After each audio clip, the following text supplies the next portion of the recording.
Va, ok, entonces bueno, ayer hablaron un poquito de melanoma, yo voy a hablar de cáncer de piel no melanoma y de lesiones precursoras. Entonces, primero para empezar, vamos a hablar de las generalidades de la piel. Entonces, la piel se divide en epidermis y en dermis. Esto es muy importante porque de la epidermis es de donde se origina el carcinoma escamoso y el vasocelular, que es de los que vamos a hablar hoy, y en la dermis es de donde se origina el melanoma.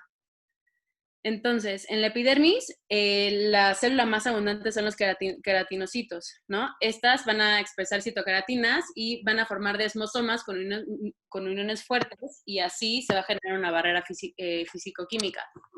La dermis es donde están los anexos cutáneos, linfocitos, fibroblastos, y se separan estos dos con una membrana basal. Entonces aquí podemos ver un diagrama de cómo es la epidermis. Está dividido en estratos. Los queratinocitos van a acumular la melanina y los melanocitos son los que van a producir la melanina y los van a distribuir por dendritas de los melanocitos. Entonces aquí podemos ver una imagen de patología de la piel. Esto es importante para ahorita cuando les enseñe la histopatología del tipo de cáncer, para que vean lo diferente que es, ¿no? Entonces, hasta arriba está la queratina, que la va a formar los queratinocitos. Y más bien solo son como diferentes estados de maduración de los queratinocitos. Entonces, la melanina,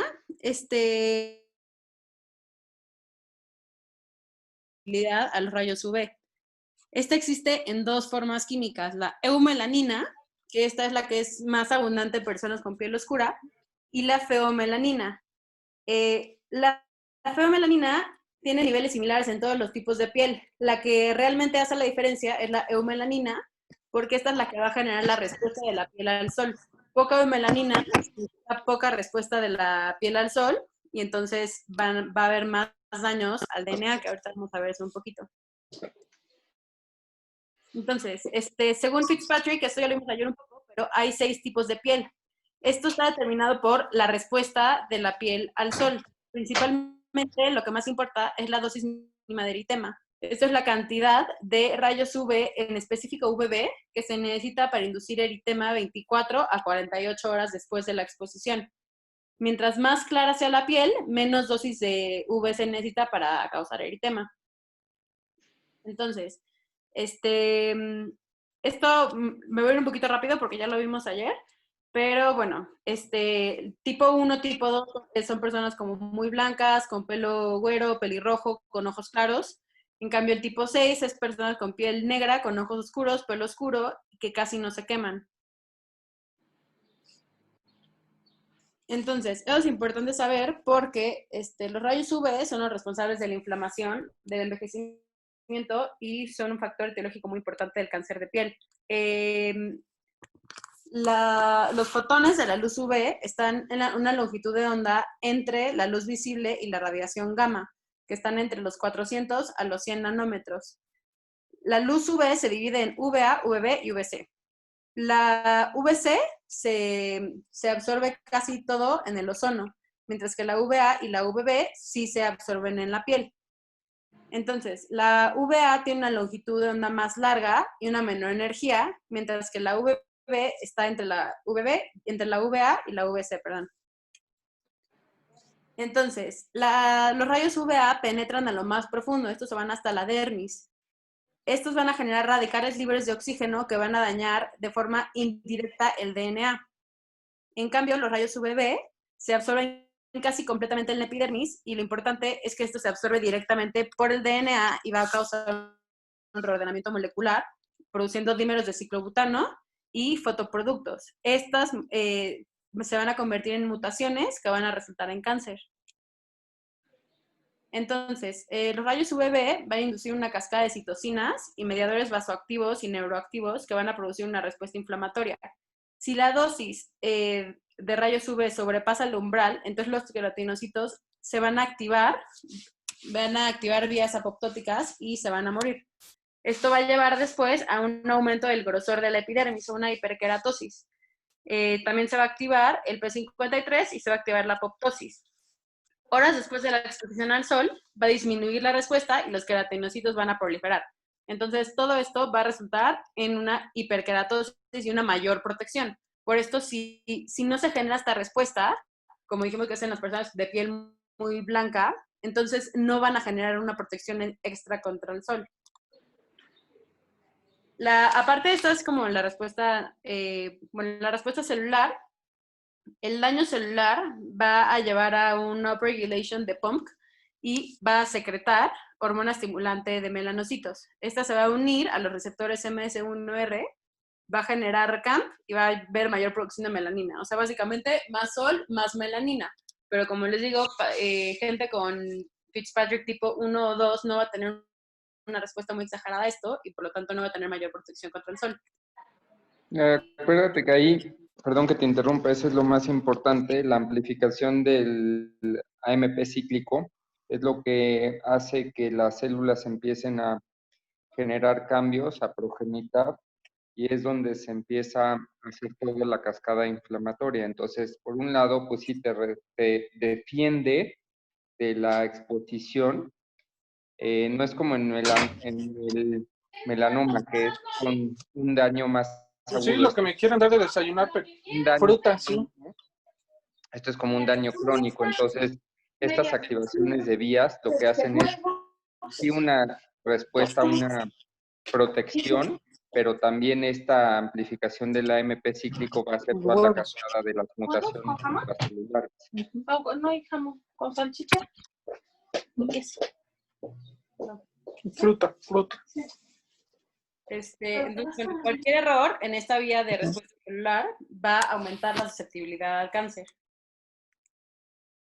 Aparte, también puede haber una lesión oxidativa, ¿no? Los rayos UV van a causar mutaciones y se van a generar radicales libres de oxígeno, como anión superóxido, peróxido de hidrógeno o radicales hidroxi. Los nucleótidos son muy susceptibles al daño por radicales libres. Van a cambiar la conformación de la guanina y entonces, en vez de que sea, van a cambiar los pares de los nucleótidos y van a deformar la cadena en doble hélice. Entonces, para revertir estos daños, existe una vía que se llama fisión de bases, que van a glucosilar, analizan el DNA y van a detectar alteraciones en la deaminación y alcalinización y oxidación de bases.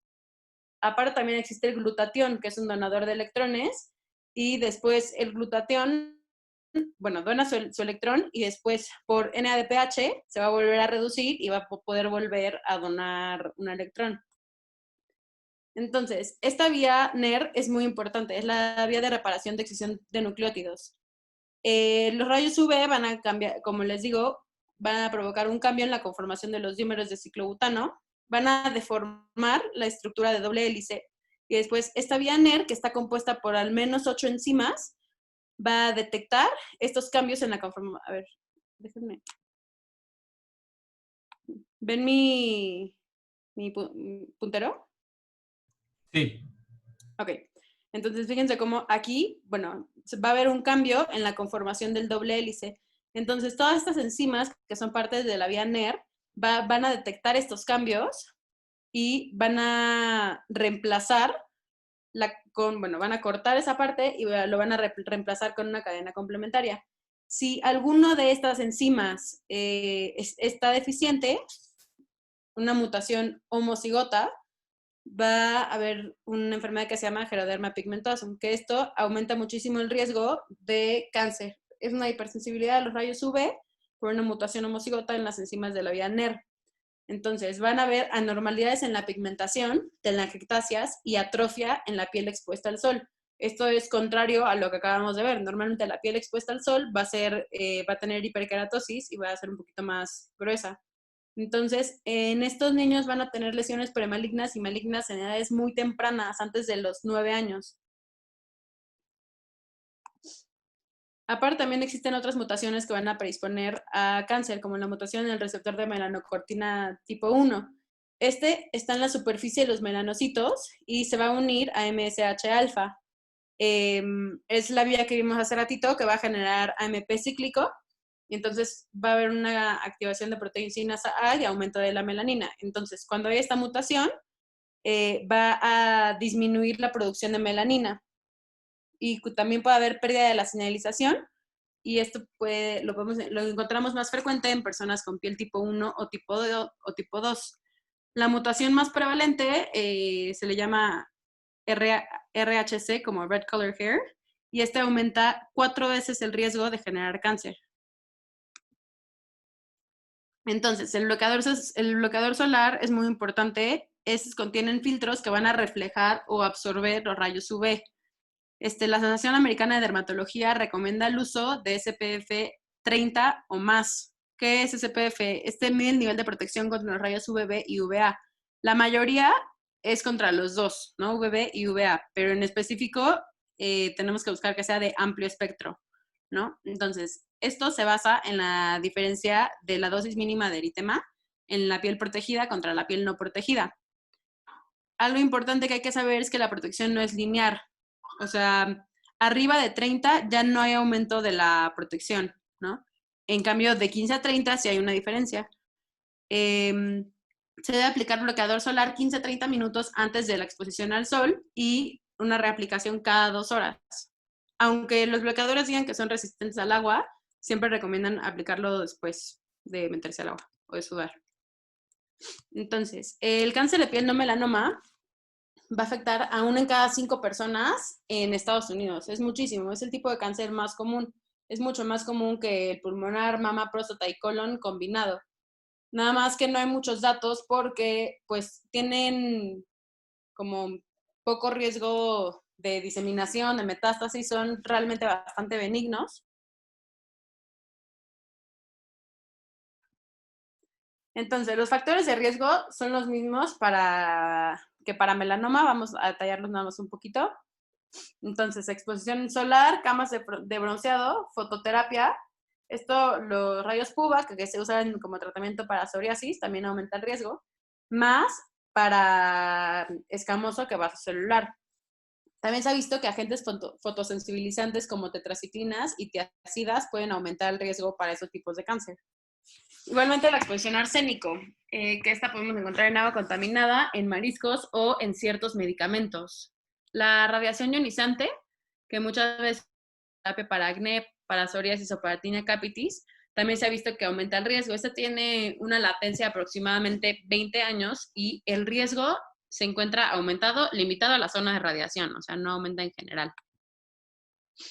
Entonces, también obviamente antecedentes de cáncer de piel no melanoma o variaciones genéticas que van a determinar la pigmentación de la piel, o sea, una mutación en MC1R o en ACIP o en TIR, que es el receptor de tirosina, va a aumentar el riesgo también. También se ha visto que CTLA4, una mutación en esta se relaciona a quemaduras más severas por rayos UV y por lo tanto a más riesgo de cáncer. También obviamente mutación en P53 va a predisponer a carcinoma escamoso y a queratosis actínica. También una mutación en RAS, que es un protoncogen, está muy relacionado a carcinoma vascular esporádico. Hay muchos síndromes que van a predisponer a estos tipos de cáncer. El más importante, como ya les dije, es el geroderma pigmentoso, que va a dar carcinoma escamoso aproximadamente a los 9 años. También está el síndrome de neovascular o síndrome de Gorlin, que es una mutación en el gen PATCH1, es una enfermedad autosómica dominante. Ellos van a tener carcinoma vascular a los 20-21 años. Aparte, también van a tener alteraciones óseas, cutáneas, oftalmológicas y neurológicas, como meduloblastoma. El albinismo oculocutáneo es una alteración en la síntesis de melanina y ellos también van a tener cáncer de forma muy temprana. También hay otros síndromes como el síndrome de Bloom, de Werner o de Muir-Torre o disqueratosis congénita, que esta es un síndrome de displasia ectodérmica, que va a haber una displasia ungueal, cambios en la pigmentación cutánea y leucoplasia oral. También la enema de Fanconi, que se relaciona mucho con malignidades hematológicas y sólidas, también van a predisponer a carcinoma vascular. La inmunosupresión crónica, esto es muy importante, en pacientes posttransplantados va a aumentar el riesgo de cáncer de piel no melanoma. Esto es exponencial, o sea, mientras más tiempo de inmunosupresión, más riesgo de escamoso. En cambio, en el vascular no es lineal, digamos, no aumenta el riesgo por más tiempo de inmunosupresión. Los nevos sebáceos son amartomas de la piel, son congénitos, son realmente poco frecuentes y están compuestos por elementos epidérmicos, foliculares, sebáceos y apócrinos. Esto es importante reconocerlos porque un carcinoma vasocelular se puede desarrollar dentro del nevo, entonces hay que sospecharlo cuando vemos un nevo sebáceo. El tabaquismo también aumenta un poco el riesgo para escamoso, no así para vasocelular. También virus del papiloma humano va a aumentar el riesgo de carcinoma escamoso en el sitio donde está la verruga. Entonces, para la valoración de cualquier persona con sospecha de un carcinoma no melanoma, hay que valorar toda la piel de forma anual, en especial en adultos mayores, con historia familiar de cáncer de piel o de exposición al sol. Antes se veía que estaba muy relacionado con exposición solar laboral. Ahorita hemos visto que eso ha cambiado mucho, porque ya la gente se expone al sol no por trabajo, sino ¿cómo? Recreativo. Entonces, pues hay que pensarlo ahorita ya básicamente en todos los adultos mayores. Hay que también hacer una palpación de ganglios en todo el cuerpo, principalmente de las cadenas inguinales, axilares y en cuello. Entonces, el diagnóstico. Son por lo general lesiones nodulares, friables, eritematosas. El diagnóstico definitivo siempre se va a hacer con biopsia. Y lo ideal es que sea una biopsia atraumática. Ayer habló un poco Guillo de los tipos de biopsias, entonces nada más lo vamos a ver muy rápido, pero puede ser una biopsia por raspado, que se puede hacer con hoja de bisturí o con una hoja de... ¿cómo se llaman? Bueno, de estas. Oigan, creo que está temblando, ¿no? No siento nada. Sí, sonó la alarma. Bueno, X, ya. No. Bueno, puede ser biopsia por raspado, biopsia en sacabocados, que ayer nos decía el doctor Posada que hay que sacar como 3 de la misma lesión, o una biopsia excisional. Entonces, en general, el manejo del cáncer de piel hay no destructivas, hay modalidades no destructivas y modalidades destructivas. Las no destructivas se considera como MOS o cirugía de excisión, y las destructivas, que el problema de estas es que no puedes medir márgenes, es el curetaje y la electrodesecación, criocirugía, terapia fotodinámica o también hay terapias tópicas como imiquimod, 5FU o interferón intralesional o quimioterapia y radioterapia. Entonces, la excisión, el chiste de esto es tener márgenes negativos y podemos cerrar por primera o por segunda intención. El chiste de esto es enviar los márgenes a patología para valorar que tengas un margen adecuado, que ahorita vamos a hablar de los márgenes adecuados. Esto, lo malo es que puede dar falsos negativos. Lo bueno es que es bastante costo efectivo porque lo podemos hacer en el consultorio. En tumores en general, menores a 1 centímetro y sin infiltración y sin factores de riesgo. La cirugía micrográfica de Mohs, esto es muy, muy bueno porque tenemos un control preciso de márgenes. Entonces, esto lo usamos mucho en áreas como difíciles, digamos, como la cara, porque el chiste son cortes microscópicos y los vamos enviando a patología hasta que el margen es negativo. Entonces, podemos asegurarnos de que el margen es negativo sin quitar mucha piel sana. El curetaje y la electrodisecación lo usamos más en troncos y extremidades o en algunas lesiones faciales. Esto se debe de hacer en condiciones limpias y con anestesia local. El chiste es quitar el tumor visible más 2 a 4 milímetros de bordes y posteriormente con cauterio es la electrodisecación. Con el cauterio vamos a destruir 1 milímetro más de márgenes laterales y profundos. Por eso les digo que en esto, o sea, no enviamos realmente unos márgenes a patología, por eso no podemos verificar que los márgenes sean negativos. La criocirugía es un efecto directo en la lesión. Tienen que estar de menos 50 a menos 60 grados centígrados y también en los márgenes laterales y profundos del tumor. Se usa nitrógeno líquido presurizado a una distancia de 1 a 3 centímetros. Y después puede haber nada más eritema local y edema. Posteriormente, 24 a 72 horas después, va a haber una fase exudativa y 7 días después ya va a haber desprendimiento de la costra. La curación completa se va a dar en 2 a 3 semanas cuando está en cara o en 6 semanas cuando está en tronco o extremidades. Aparte, la terapia tópica que usamos es imiquimod, que es se une a los receptores Toll-like 7 y 8 y va a modificar la respuesta inmune. Va a promover la respuesta celular a través de interferón alfa, gamma, interleucina 6, 8 y 12. Va a inducir los monocitos, macrófagos y células dendríticas. El 5-FU es un agente quimioterapéutico que va a interferir con la síntesis de DNA al inhibir timidilato sintetasa. El diclofenaco, como todos lo conocemos, inhibe COX-2. Y esto es importante porque pues, COX está muy involucrado en la vía de la inflamación. Entonces, al que está muy involucrado en la fisiopatología del cáncer no melanoma. Entonces, esto disminuye la inflamación producida por los rayos UV y por lo tanto lo podemos usar como tratamiento en cáncer de piel no melanoma. Entonces vamos a empezar con las lesiones precursoras, o más bien más que precursoras, son, pues sí, no, sí, precursoras. Son dos tipos. Son queratosis actínica y enfermedad de Bowen. Ahorita solo vamos a hablar de la queratosis actínica y la enfermedad de Bowen vamos a hablar más cuando estemos hablando de escamoso. Entonces, las queratosis actínicas son lesiones en áreas expuestas al sol. Esto es mucho más frecuente en piel clara y en pelirrojos, o sea, Fitzpatrick tipo 1 y 2. Esta se relaciona a la exposición acumulada al sol. Va a haber una proliferación anormal de queratinocitos generada por una mutación en P53. La lesión es una lesión precursora del carcinoma escamoso. Tiene un riesgo de progresión de 0.025 hasta el 16% al año y un riesgo de transformación es del 6.1 al 10.2 en 10 años. Entonces, le va a preceder una queratosis actínica, por esto es muy importante detectarlas. Pero también hay una regresión.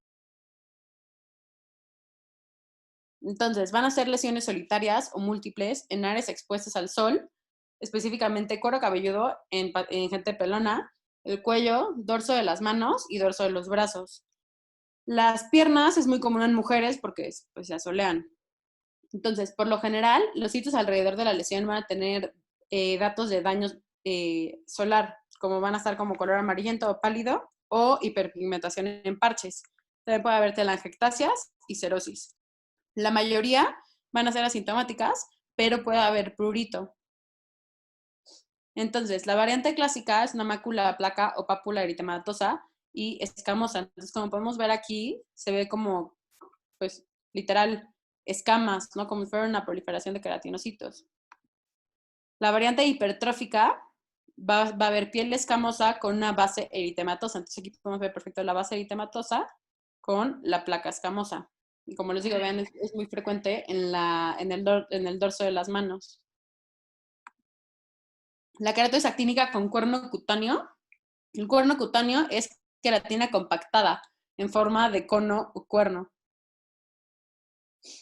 Y la queilitis actínica, esto es en los labios. Como podemos ver, esto la verdad es que es bastante difícil de detectar.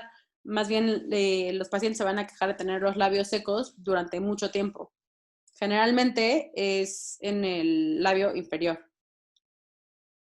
Entonces, el tratamiento principal obviamente es la prevención, pero pues ya que lo tienen, le podemos dar trenitoína tópica al 0.05% cada 12 horas por 16 semanas. Esto va a presentar un 30% de reducción de la queratosis. También se puede hacer crioterapia, curetaje y electrodisecación, pero esto no lo podemos usar en lesiones recurrentes. También podemos usar 5-FU cada 12 horas por 12 a 4 semanas o imiquimod cada 12 horas por 16 semanas. Todas estas tienen una tasa bastante alta de curación. Ahora vamos a hablar un poquito del carcinoma vasocelular. Entonces, el carcinoma vasocelular es una neoplasia de crecimiento lento de células de la capa basal de la epidermis, no queratinizante. Es el tipo más común de cáncer. Es el 25% de todos los tipos de cáncer y 75% de las neoplasias de piel. Esto viene de Estados Unidos. Esto es muy raro que hagan metástasis, pero sí puede ser localmente invasivas, con recurrencia local y destrucción tisular extensa. Se desarrollan sitios de exposición solar en sujetos de piel clara. El 30% de todos los carcinomas vasocelulares van a estar en nariz, que es más frecuente en hombres que en mujeres, por lo general en mayores de 50, aunque recientemente damas jóvenes por mayor exposición al sol. Entonces, ya vimos los factores de riesgo de todo, pero en vasocelular es muy importante la exposición intermitente al sol. Es decir, que en la infancia así se queman unas cuantas veces, así que se ponen rojo jitomate, eso aumenta más el riesgo que una exposición constante. Los rayos UVB van a dar más riesgo que los rayos UVA. Y también es común en personas que tuvieron cáncer en la infancia, que se les dio quimioterapia o radioterapia. Entonces, aumenta 40 veces el riesgo de tener carcinoma vascular cuando se usa radioterapia de más de 35 Gray. Entonces, existen varios subtipos. El nodular es el tipo más común, más del 60%. Se abre una pápula o un nódulo translúcido, elevado a perlado y puede tener telangiectasias. Ocasionalmente, el centro del tumor puede parecer deprimido, como en las dos imágenes. Entonces, parece que los bordes están elevados, pero pues es que el centro está deprimido. Puede tener historia de sangrado y por lo general se da en lugares de exposición al sol. El tipo superficial es el segundo tipo más común. Esto se ve en pacientes ligeramente más jóvenes, en promedio de 57 años. Va a ser una mácula o pápula bien definida, eritematosa o escamosa, con un borde delgado y aperlado. Esto se ve más en troncos. Es bastante difícil de diferenciar de la queratosis actínica, como podemos ver. O sea, la verdad es que parece bastante, se ve como escamoso con una base eritematosa. El tipo infiltrativo, solo es el 5% de los carcinomas vasoculares. Más frecuente en cabeza y cuello, edad promedio que aparece los 66 años. Clínicamente parece mucho el nodular, pero aquí lo que lo va a diferenciar es la histología. Ahorita vamos a hablar un poquito de eso. El morfeiforme, se encuentra con más frecuencia en cabeza o cuello. Va a ser una lesión plana o indurada, firme, con bordes bien definidos. Y es difícil de distinguir de una cicatriz. En ese tipo no va a haber sangrado ni ulceración. Lo importante de esto es que hay que reconocer que el tamaño real es mucho más grande de lo que se ve. El tipo pigmentado es una variante de la nodular. Parece mucho al melanoma nodular. La presencia de pigmento en este caso nos va a ayudar mucho para delimitar la excisión. Otro tipo es el fibroepiteloma de Pincus. Se encuentra en el dorso o extremidades, pero también se puede encontrar en genitales y en la planta del pie. Va a ser una pápula o placa o nódulo rosa liso en forma de domo. Clínicamente se parece mucho al melanoma amelanocítico. Entonces, en la histopatología vamos a encontrar células basaloides que salen de la epidermis o de los anexos de la piel, que se organizan en islas o como cordones también. Puede haber necrosis central y cambios quísticos. Entonces, van a ser células con núcleo hacia la periferia y como podemos ver aquí pueden hacer cambios como quísticos. Hay subtipos histológicos como nodular, micronodular, superficial o infiltrativo.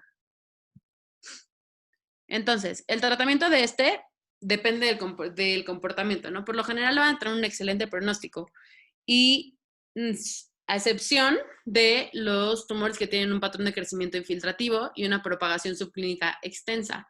Entonces hay que reconocer los factores de mal pronóstico, que son cualquier tipo de vasocelular en la nariz, carcinoma vasocelular morfeiforme en las mejillas, que sea recurrente, que esté en cuello o en el hélix de la oreja o en párpados, ¿no? Entonces, aquí lo importante es que hay que reconocer que el tipo invasivo puede migrar por pericondrio, periósteo o la fascia y así diseminarse.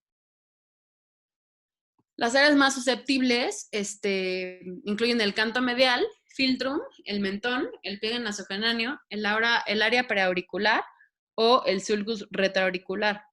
Entonces, también puede haber invasión perineural. Esto es poco frecuente, pero lo podemos encontrar más en enfermedad recurrente y en lesiones agresivas. Es más frecuente si el tumor está en región preauricular o en el área como de los pómulos. Puede dar como síntomas dolor, parestesias, debilidad o parálisis. Entonces, el carcinoma vasocelular metastásico es muy, muy raro, del 0.0028% al 0.1%, pero cuando se da metástasis va a dar a pulmones, ganglios linfáticos, esófago, boca y otros sitios de la piel. Entonces, hay varias opciones de tratamiento. Como ya las mencionamos, es una excisión quirúrgica, una MOS, también curetaje y electrodisecación, radioterapia o emiquimo de 5FU, como ya los vimos previamente.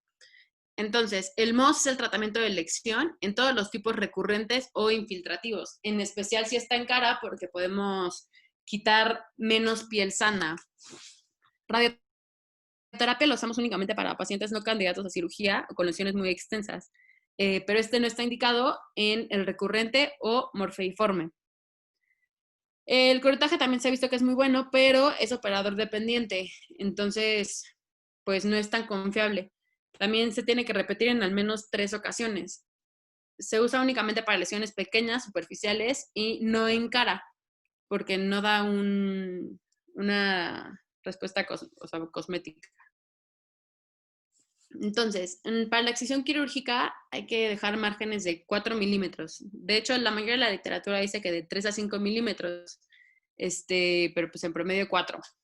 En los casos de no morfeiforme lo podemos usar en tumores menores a 2 centímetros de diámetro. Y es muy importante extenderte al tejido celular subcutáneo para poder llevarte el tumor en su totalidad. La cirugía de MOS es muy buena porque hay una verificación histológica al momento del procedimiento. Es superior a todas las demás modalidades con una menor recurrencia a 10 años, incluso superior a la excisión quirúrgica. También, bueno, cuando hay contraindicación de cirugía, radioterapia. Y también indicamos radioterapia postoperatoria en caso de que los márgenes sean ambiguos o positivos. Podemos usar en cuello, tronco o extremidades. Esta lo usamos cada 24 horas, 5 días a la semana, por 6 a 12 semanas. El 5FU tópico lo podemos usar cada 12 horas por 3 a 6 semanas. Es muy importante el seguimiento. Después de estos pacientes hay que hacer una valoración clínica anual. Las recurrencias se presentan de entre 1 a 5 años posterior al tratamiento. El 30% de las recurrencias son en el primer año, el 50% en los primeros 2 años y el 66% en los primeros 3 años. ¿Alguien tiene alguna pregunta de carcinoma vasocelular? Yo tengo una duda. Sí. Para Cajo. ¿Qué tan, qué tan utilizada es la cirugía de MOS en México? Yo nunca he visto que hagan una. No, es muy complejo. Necesitas, número uno, tener un patólogo en sala de operaciones. O sea, se desarrolló pensando en ese sentido. La idea es hacer cortes milimétricos para ahorrar resección. O sea, es lo único que te sirve. Hay zonas, no sé si tienes la foto, en cara principalmente, que tiene colores y se consideran zonas de bajo riesgo, de mediano riesgo y de alto riesgo. Entonces, las zonas de alto riesgo requieres, ¿qué es lo que te decía? El margen, que efectivamente hasta en algunos libros dicen que son 5 milímetros. Entonces, 5 milímetros para una zona de alto riesgo, que generalmente en la imagen es como si fuera un mapache, la zona de la nariz y la parte de los oídos, pues es quitar bastante margen, ¿no? En esa recomendación tan radical. Entonces se creó este tipo de cirugías para hacer intentos de cierre de primera instancia sin tener que usar tie-overs o algunas rotaciones de colgajos. La verdad es que para las lesiones grandes lo que más se usa es rotaciones de colgajos que quedan muy bien, setoplastías, frontoglavelares o poner un tie-over. En México casi en ningún lado se hace la cirugía de MOS. Va, gracias. También lo que había leído es que lo pueden hacer en consultorio, ¿no? Pero pues se me hace que es muy complicado, ¿no? O sea, la cirugía de MOS nada más salió para ahorrar márgenes quirúrgicos. o sea, necesitas un patólogo experimentado y necesitas tener al patólogo en sala, y cada corte que mandas, si es que hay células cancerígenas en margen positivo, se amplía el margen un milímetro a la vez. Entonces tu cirugía está planeada para ir aumentando 1 milímetro por corte. Eso es, la verdad es que no hay cómo hacerlo en México, no hay ningún lugar donde se haga. Va. Bueno, entonces vamos a seguir con carcinoma escamoso. Entonces, este es un tumor maligno que surge de los queratinocitos de la epidermis. Es el segundo tipo más común de cáncer de piel después del vasocelular. Es del 20 hasta el 50% del cáncer de piel no melanoma, aunque recientemente se ha visto un incremento en la incidencia. Hay una variación geográfica, esto es de acuerdo a la latitud. Es más frecuente cerca del Ecuador porque pues hay más rayos UV. También aumenta con la edad. El pico más frecuente es arriba de los 60 años, principalmente mayores de 75 años. Hay una metástasis a ganglios linfáticos del 2 al 5%. Entonces, esto es más frecuente también en los tipos de piel Fitzpatrick 1 y 2. Es poco frecuente en piel oscura. En pacientes con piel pigmentada se puede dar en áreas no expuestas al sol y se asocia a inflamación crónica, heridas crónicas y cicatrización. Esto es muy importante. Esto es muy importante pensarlo porque pues no es únicamente en áreas expuestas al sol y no es únicamente en pacientes con piel blanca. Hay que sospecharlo. Los factores de riesgo pues, son los mismos que ya habíamos comentado, perdón. En el carcinoma escamoso hay es más importante la mutación del P53. Hasta el 60% del carcinoma escamoso va a tener esta mutación. Entonces, la radiación ionizante, como ya lo habíamos visto, también es importante y esta depende de la dosis. La capa basal de la epidermis es la más afectada por la radiación, entonces pues se relaciona más con lo celular. Todo lo demás ya lo comentamos, me lo voy a saltar. Pues para prevenir estas lesiones hay que usar protección solar y se ha visto que con usar SPF del 15 va a mejorar, va a disminuir muchísimo la incidencia. También se ha visto que usar retinoides orales en personas de alto riesgo, como personas con geroderma pigmentoso o posttransplantados, ha disminuido la incidencia de carcinoma escamoso. Hay varios estudios que se han hecho en animales que han demostrado que el uso de AINES disminuye la incidencia. Esto como ya vimos, como lo del diclofenaco, la vía de COX-2 está muy involucrada en la inflamación y pues la inflamación está muy involucrada en la génesis de este cáncer. Entonces, van a ser pápulas, placas o nódulos que pueden ser lisos, hiperqueratinocíticos o ulcerados. Se va a ver, como les digo, con más frecuencia en piel clara, en áreas expuestas al sol. En piel oscura lo vamos a ver en piernas, región anogenital o áreas de inflamación crónica. Del 20 al 40% del carcinoma escamoso se va a dar por inflamación crónica. Esto es muy importante. En la región genital y periungual, estos van a estar relacionados con virus de papiloma humano. En orejas, preauricular, la interfaz mucocutánea, especialmente en labios, aunque también genitales y perianal, estos van a ser más agresivos y hasta el 10 al 30% van a tener metástasis. Entonces, la enfermedad de Bowen, esto es, como les dije, que es como otra lesión precursora, es más bien un carcinoma escamoso in situ. Esto se va a presentar como una placa o parche bien delimitado, eritematoso en áreas expuestas al sol. Estos pueden ser como color piel o hiperpigmentado. Por lo general van a ser completamente asintomáticos. También existe la eritroplasia de Queyrat, que es un carcinoma escamoso in situ con involucro del pene. Va a ser una placa roja aterciopelada bien definida. Aquí puede haber dolor o sangrado. Estos por lo general se van a relacionar a BPH 16 o 18. El carcinoma escamoso invasivo por lo general clínicamente se van a ver lesiones bien diferenciadas que van a aparecer pápulas, placas o nódulos hiperqueratóxicos, firmes o indurados. Por lo general van a medir de 0.5 a 1.5 centímetros de diámetro y puede o no haber ulceración. Esto lo vamos a distinguir únicamente con la histopatología. Entonces, aquí podemos ver diferentes lesiones. Cuerno cutáneo también con una base eritematosa.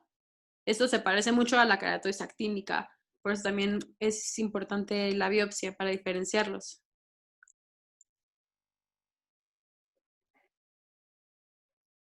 Entonces, el carcinoma escamoso invasivo van a ser lesiones poco diferenciadas que por lo general no se van a ver hiperqueratóxicos, ¿no? Entonces, puede haber ulceración y aquí en esto es más frecuente que haya áreas de necrosis o de hemorragia. Entonces, aquí podemos ver en la imagen de abajo que parece como si fuera una úlcera, ¿no? Y aquí arriba, pues es granulomatosa con rastros de sangrado. Hay varias variaciones clínicas. El queratoacantoma son tumores epiteliales queratinocíticos que se parecen mucho al carcinoma escamoso. Esto no se sabe si es un tipo o si más bien es una entidad separada, pero también se da en sitios de exposición al sol y tiene un crecimiento rápido. Son nódulos en forma de domos o con una úlcera central y queratinocíticos. Aparte, el carcinoma verrucoso es exofítico, está bien definido y parece una verruga, pero se subclasifica de acuerdo al sitio, ¿no? Entonces puede haber una papilomatosis oral florida, que está en la mucosa oral, puede ser anogenital, un epitelioma acumulatum, que es un carcinoma verrucoso en la planta del pie. Entonces aquí podemos ver la papilomatosis, que se ve en la boca, una lesión exofítica.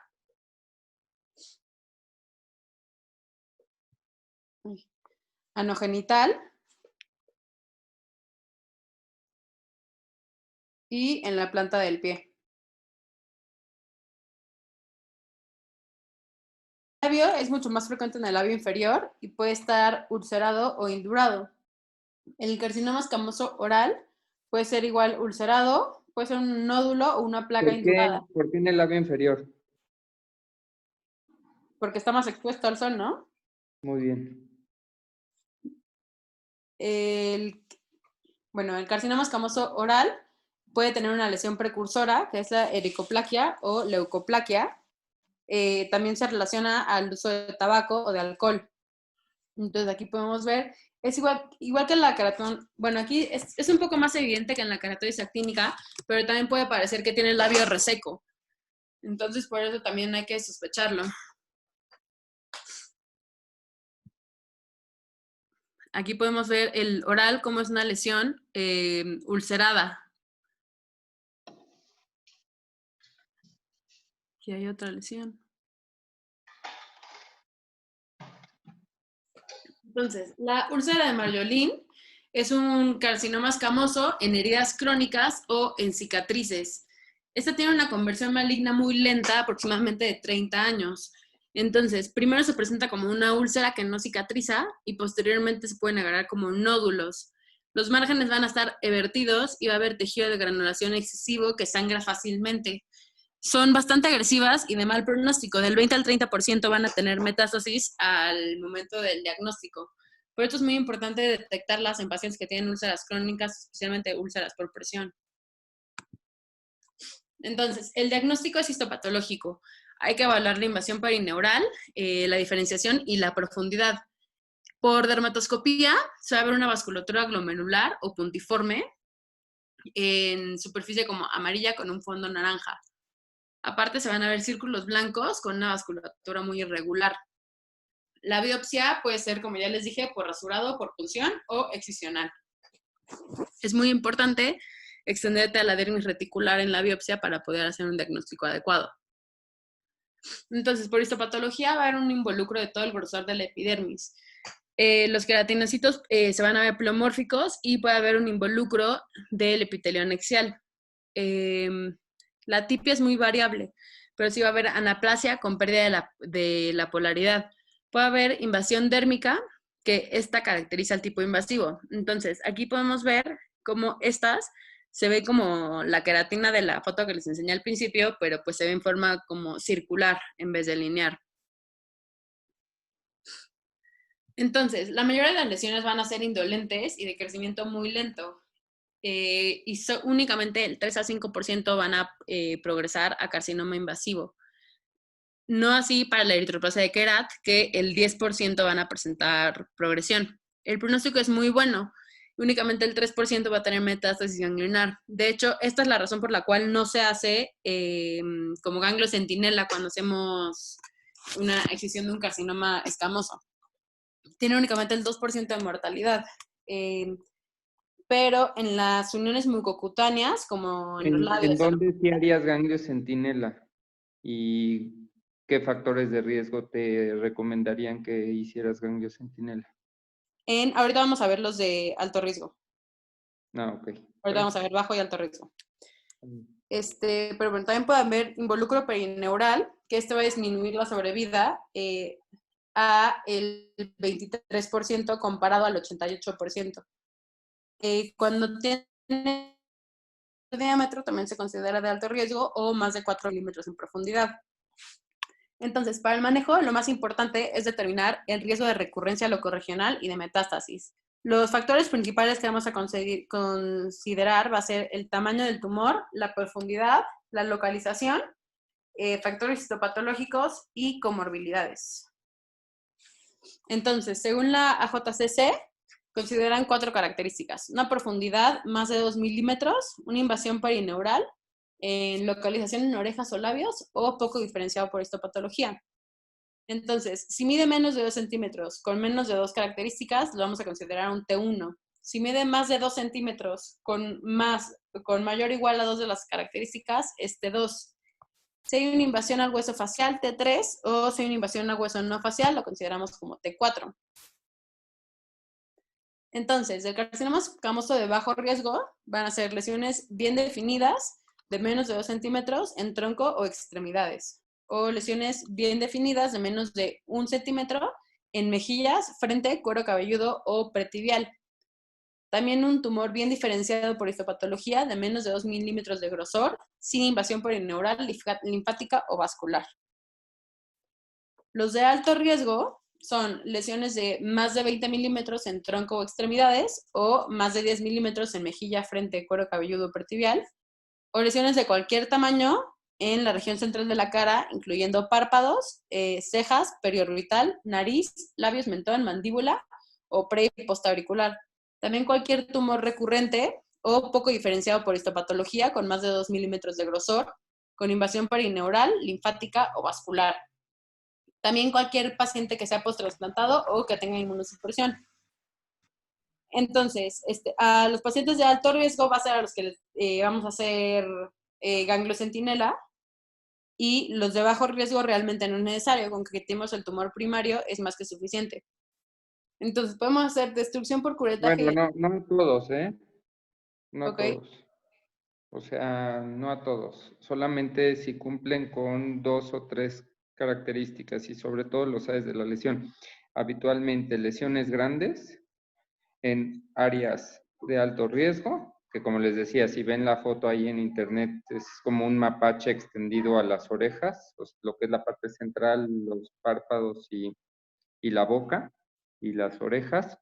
Y si tiene la invasión, que es lo más importante, hay cierto cambia, pero la recomendación muy clara por el riesgo de metástasis ganglionar es cuando la profundidad de la invasión es más de 4 milímetros con más de 2 centímetros. Entonces, digamos que por características del tumor son esas, y obviamente se recomienda muy de forma, es una buena recomendación hacerlo en pacientes con inmunosupresión, hacer el ganglio centinela en áreas de alto riesgo. Generalmente la gente inmunosuprimida va a dar lesiones en zonas de alto riesgo. Ok. Va. Entonces, bueno, esto la verdad es todo lo que ya habíamos revisado. Nada más que en carcinoma escamoso no está aprobado el imiquimod como tratamiento. Entonces, en estos pacientes con riesgo bajo, vamos a buscar un margen de 4 milímetros, mientras que en pacientes con riesgo alto vamos a buscar un margen de 6 milímetros. Igualmente, en cualquier tumor mayor a 2 centímetros, que pues es parte de la definición de riesgo alto, márgenes de 6 milímetros. Podemos usarnos en un carcinoma de alto riesgo, incluyendo el invasivo poco diferenciado o en localizaciones de alto riesgo para la conservación de tejido normal. La radioterapia tiene una muy buena tasa de curación comparado con cirugía. Esta la vamos a usar dependiendo de las comorbilidades, de la edad, cosmética y disponibilidad. En pacientes jóvenes se prefiere cirugía, también porque las zonas de radioterapia leí que no cicatriza tan bien, o sea, va a tener más alteraciones cosméticas. En etapas avanzadas se recomienda el uso de cirugía con radioterapia adyuvante. Igualmente, si tiene márgenes positivos, es radioterapia adyuvante. Con márgenes negativos no se ha visto un beneficio de la radioterapia adyuvante. Sí se puede usar radioterapia en cáncer avanzado con invasión perineural. Si hay enfermedad nodal, se recomienda el uso de de radioterapia más cirugía. Bien, en términos generales, la radioterapia entra para ayudarte cuando tu lecho, digamos, tienes en la punta de la nariz y tiene una invasión al cartílago, ¿no? O tienes invasión al hueso. Entonces, en vez de hacer una cirugía tan destructiva, quitas la mayor cantidad de enfermedad de la piel, haces tu cierre primario y le das radiación a tu lecho para no hacer una cirugía más destructiva. Entonces ahí es donde te beneficia mucho la radioterapia adyuvante. O en dado caso que pues tengas un paciente que no lo puedas llevar a cirugía, el problema es que si son lesiones grandes, que a veces hay lesiones muy grandes, la toxicidad por la radiación, por abarcar mucha lesión, pues también es algo que hay que tener en consideración. La verdad es que responden muy bien los pacientes a la radioterapia.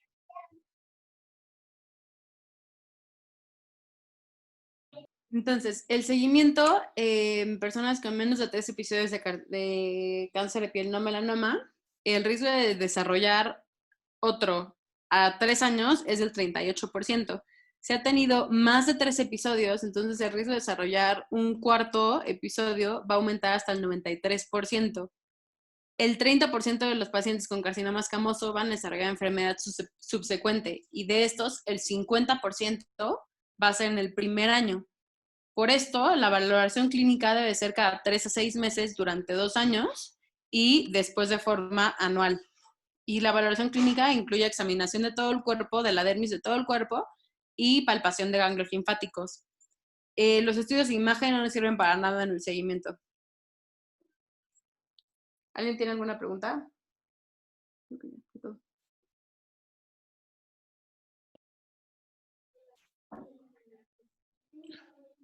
No, Ana, gracias. ¿Nadie tiene preguntas? ¿Quedó todo muy claro?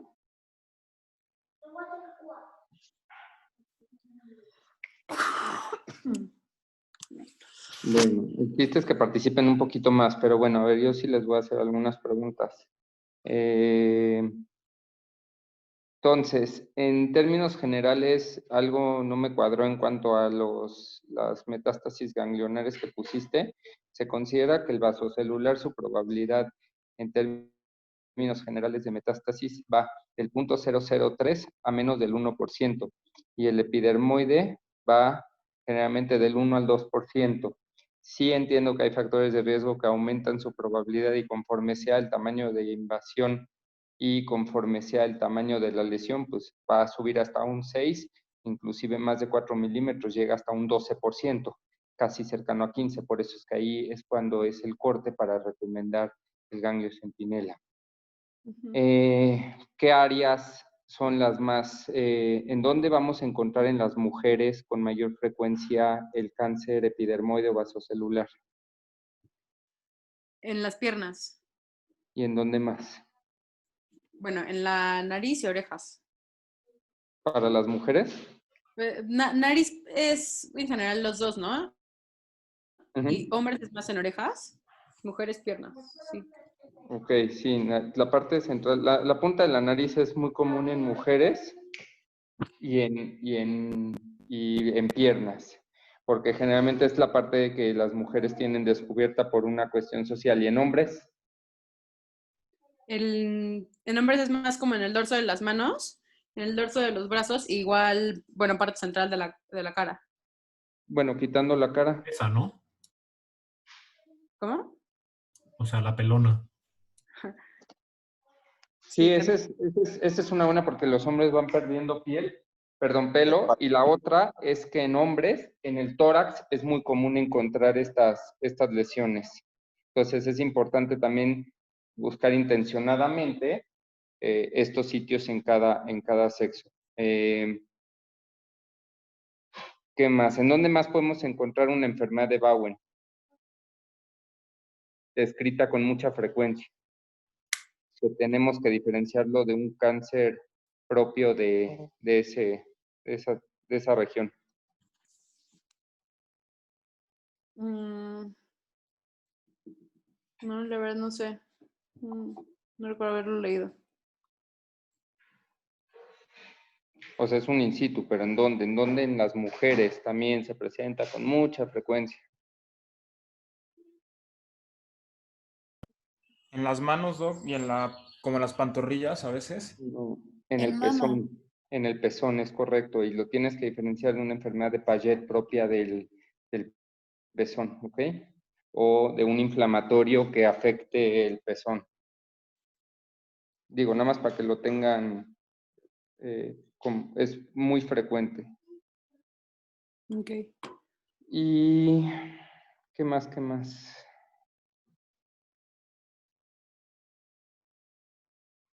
Yo considero que como cirujanos está proscrito hacer las terapias por rasurado, la verdad. Creo que eso lo hacen los dermatólogos y te da así un diagnóstico, pero el problema es que si hay un melanoma, porque hay lesiones que se pueden parecer a melanoma y el riesgo es que si hiciste un rasurado y te llevaste la lesión, no tienes forma de saber la profundidad y puedes alterar el tratamiento. Entonces, si la lesión es pequeña, te hacen una incisional y le ahorran una siguiente cirugía. Y si la lesión es grande, pues le tomas de un borde, siempre tiene que ser de borde, tienes que agarrar lesión y piel sana. Nunca lo agarren de las regiones centrales, número uno, son las áreas que más necrosis hay y que no van a encontrar células. Entonces, siempre agarrando un borde, piel sana con la enfermedad. Y habitualmente el corte es 1 centímetro, más de 1 centímetro se recomienda una biopsia incisional y menos de 1 centímetro es excisional. Pero bueno, a veces que depende la zona y la piel, pues puedes hasta lesiones más grandes hacerlas sin mayor problema. Y nada más otra pregunta, ¿cómo hacen la lesión? ¿En qué orientación harían su incisión en las extremidades? Siguiendo el eje de la extremidad. Vertical. Muy bien, entonces no quiero ver ninguna biopsia, ni siquiera que sea horizontal en extremidades. Si ustedes hacen eso, condonan al paciente a que le tengan que poner injertos. Luego, movilizar esos colgajos es muy, muy, muy difícil. Entonces, si tienen que hacer algo como cirujanos y quitarla, biopsiar, hasta su biopsia excisional háganla en el mismo eje correcto.